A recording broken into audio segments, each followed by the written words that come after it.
Hello. Do not be alarmed, for you are about to learn. You're on the lawn. You're on the lawn. You're on the lawn with John. You're on the lawn with John. Is this thing on? Looks good.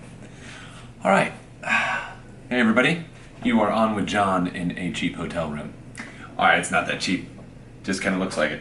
So I want to just kind of run through a presentation that I do, which I haven't done this on the channel here, so I thought it'd be kind of fun to throw some information through one of the PowerPoints that I tend to do for CEU classes and at some of the Lawncology presentations and things like that. And this one is actually nutrient knowledge and the roles of oxygen. Now, I tend to have a lot of fun on this channel and kind of play with things. The reality is there's a lot of science that goes behind what you guys are using out there with our BioGreen and Green County products, what you've been reading about in the Lawncology blogs, and as you're progressing in your own lawn care business or on the journey of your lawn as things go, there's more information that can kind of help. So I'm going to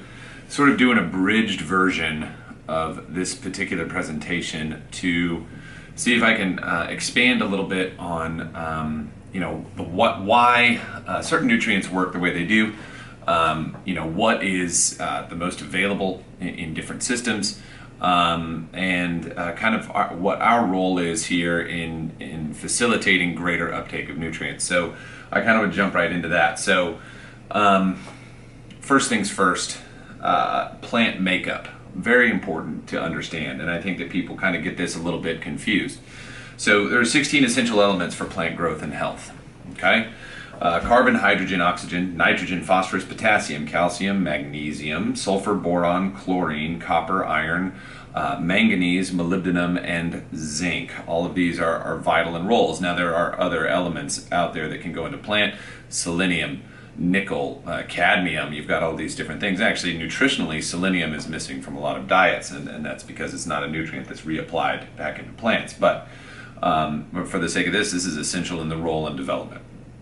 Now, as far as the makeup, the plant tissue in dry weight, okay, so that's after moisture has been evaporated, plant tissue has been dried out. You're looking at 45% carbon, 45% oxygen, 6% hydrogen, and 4% sum total of everything else. That's SUM total, okay? So in the plant growth cycle, water and air are making up the general bulk of the plant mass. So that's very important. Now, as far as what we are applying, and when I say we, I'm talking about industry, as far as fertilizer. Fertilizer is not fertilizer. It doesn't actually contribute to soil fertility as a plant food, meaning fertilizer materials come in ready to be assimilated forms, okay? Fertilizer chemical compounds hold the key to understanding the how, why, and where nutrients will be delivered and left behind. And one thing that we don't talk about a lot is the gas that drives the carload of nutrients and decides who gets dropped off, when, and where. And this is when we start to get into some of the oxygen pieces of why particular products do certain things and why they last longer. So when you're looking at compounds here, so we're going to look at some nitrogen compounds real quick, and so you can kind of take a look here. So urea has the molecular formula of NH2CONH2, okay? Ammonium nitrate, NH4NO3. Ammonium sulfate, NH4,2SO4. Anhydrous ammonia, NH3. So one thing that I do ask a lot of people is which one of these would be most stable. So just to kind of quickly go through this, what we're talking about here is oxygen. If you look down this list and see what's on here, the highest amount of oxygenated material is going to be the ammonium sulfate. Now, plants require nitrogen to be in the ammonia form. All right, we apply a lot of nitrate. Now, nitrate is available as an organic compound that's found in the soil. It's also very mobile, will slide kind of up and down with water, move in and out of roots. It's not necessarily volatile, but it can move and leach. Ammonia can be, obviously, urea turns into ammonia and then the plant uptakes that, but it also has some level of volatility. When we're looking at this, the ammonium sulfate, because of its oxygen content, is going to be higher available to the plant, okay, and also give a little bit more stability over the time length here when we're dealing with this. So, plants require that ammonia, and that's part of the nitrogen cycle, is the ammonia. So in natural sources, we have ammonium and nitrate, okay? Ammonium, which is NH4, acidifies the soil and will tend to bind and react with cations. Now that's a plus and a minus. Now that's actually a positive charge on that NH4.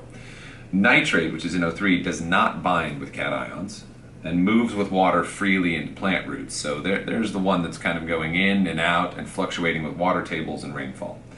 These forms of N are naturally occurring through fixation and decomposition.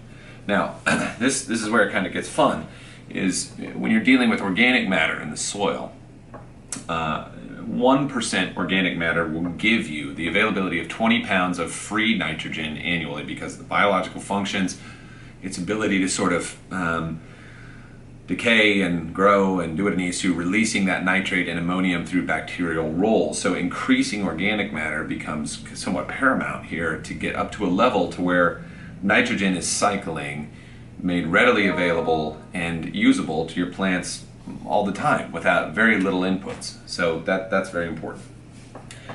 Phosphorus. Phosphorus is somewhat misunderstood. Everything in the major three, when you're talking about nitrogen, phosphorus, potassium, are really designed for cellular division and growth and other nutrient uptake, other compound uptake. So phosphorus is no different, and it's an energy source for plants, which is where its name comes from originally. So when we look at phosphorus in lawn care, it's usually in a P2O5. Or as in an acid, which is H3PO4. Now, phosphorus has to shed one of those molecules in order to get it into a relatively better uptake form, which is H2PO4, okay, which is still fitting into a phosphate category rather than an acid, phosphoric acid. It's a dihydrogen phosphate.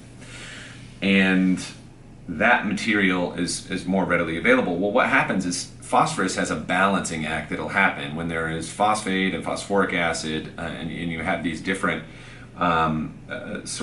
molecular makeups. They will tend to find an equilibrium, which is where the term locked out comes from.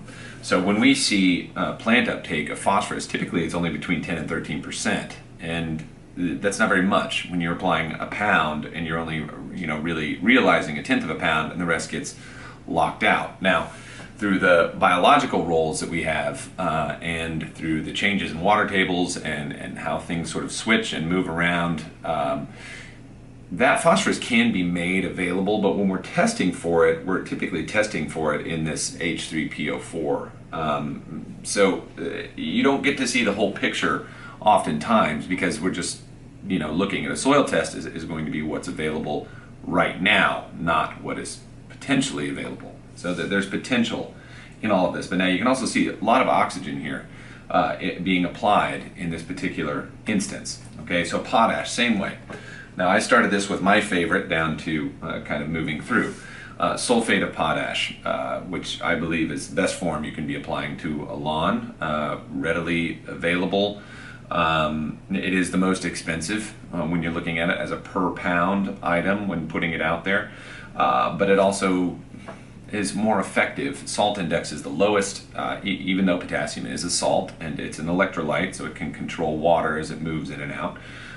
But that particular mineral here, when we get it out, is going to help increase sort of the density of the cell walls, give you sort of a thicker, more healthy looking turf, and that's the important piece. Now, potassium hydroxide, higher salt content, less oxygen content. Muriate of potash, no real oxygen content. Higher in chlorine than anything else, which is what is most common in lawn care. Or carbonate potash, which really isn't used so much, but maybe as a filler. So muriate of potash, my least favorite, unless you're waterlogging and have been just drowned in rain, and your grass is starting to wither because there's too much water, and maybe some solarization's in effect there. It's not green like it should be. Muriate of potash can dry everything right out. So it's not good to use long term because the salt grows up to a level that becomes unsustainable. Okay, so that's that piece. So what we're seeing here overall is this oxygen role. Okay, oxygen is the driver behind the nutrient uptake. Oxygen is the soil's energy source for greater fertility. What I mean by that is this.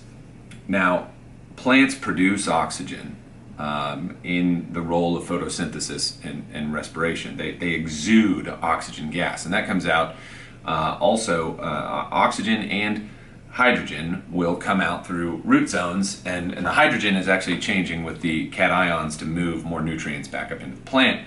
That's going out into the soil, and now the oxygen is in there to feed some of the bacteria and keep the root zone functioning with air. So when we get compacted soil, obviously we have a lack of oxygen, and everything kind of slows down. You're not able to get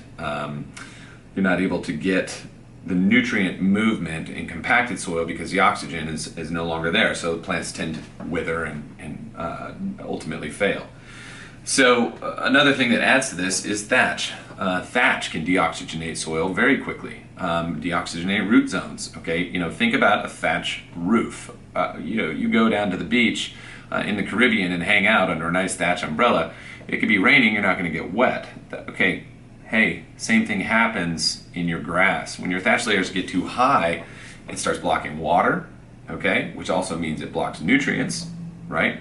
Which also means it blocks air, which also means your roots are getting nothing, and they're going to start to come upward to try to find everything, and now you're creating a whole new stress level.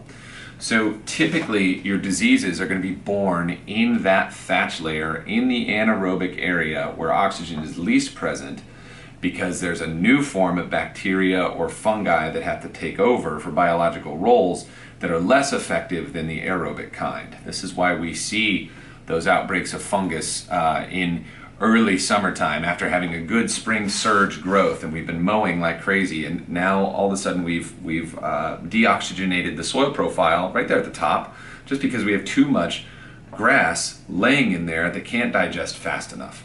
Okay, so we need to have that oxygen role, and that's why it's vitally important. So that's a quick overview. This is a 3 to 4 hour session on how this works. So this is how this applies to you now, and where you can kind of understand where we're going with our products out there like RGS, the Humic 12, the D-Thatch, the Aerate, and really any combo products, Microgreen, 402, 1801, 20 Plus, 501, 301. We've got all of these different compounds out there, say many of you may not even know about in our catalog, that kind of go and go for different roles. But the ultimate thing is this: we're feeding oxygenated material in the form of plant nutrients, number one, using the most available. They're going to have the highest amount of oxygen and the most rapid uptake. And then we're combining this with carbon and oxygen chains through these carbon components that work their way down into the soil to create a little bit more space. Now, when you combine that with other plant hormones that are found naturally in some of these other organic biostimulant materials that are in the product, you start to get a quicker responsive plant that is actually able to respirate more. If we can create a wider leaf blade that can photosynthesize greater, it can actually pump more oxygen down into the ground, where we have already created some extra space for nutrients and oxygen to reside. Okay, so applying these products along with a fertilizer, whether it's ours or it's something that you're buying off the shelf, whatever your NPK source is that you're using, is going to help drive that into a position where the plant is actually putting more oxygen down, working more with the aerobics to create a higher functioning machine, more efficient engine, getting more miles per gallon out of those nutrients that you're putting down there. So that's really what we're going for. And every time you use these biostim products, those the RGS, the Humic, the 002, whatever it may be, you are applying that piece which has been missing for a long time from lawn care programs. I shouldn't say that. There are quite a few people who have been doing this for a long time, who are, very successful and have made it incredible businesses and companies grown on these models, even without explaining it in this way. Just by saying, hey, this stuff kind of works and you should try it. Well, this is what's happening. We're creating space, we're creating more oxygen, we're creating more mobility for the nutrients to be able to come in, which also allows for more water to come in, so that you can start to see how this sort of compounds on top of each other. And as we increase that carbon and organic matter increases and root mass increases, we can actually have a less and less and less need for nitrogen, which is wonderful because the grass can just keep growing and be healthy and never get those surges where grass is growing too much to get stuck and turn into thatch. And that's beautiful. So as we can cut those salt-based nutrients down, and as we can see over time this development of a topsoil layer, we're going to have less compaction just because of that as well. So that is this sort of quick abridged little understanding of oxygen roles and some nutrients. And stay tuned.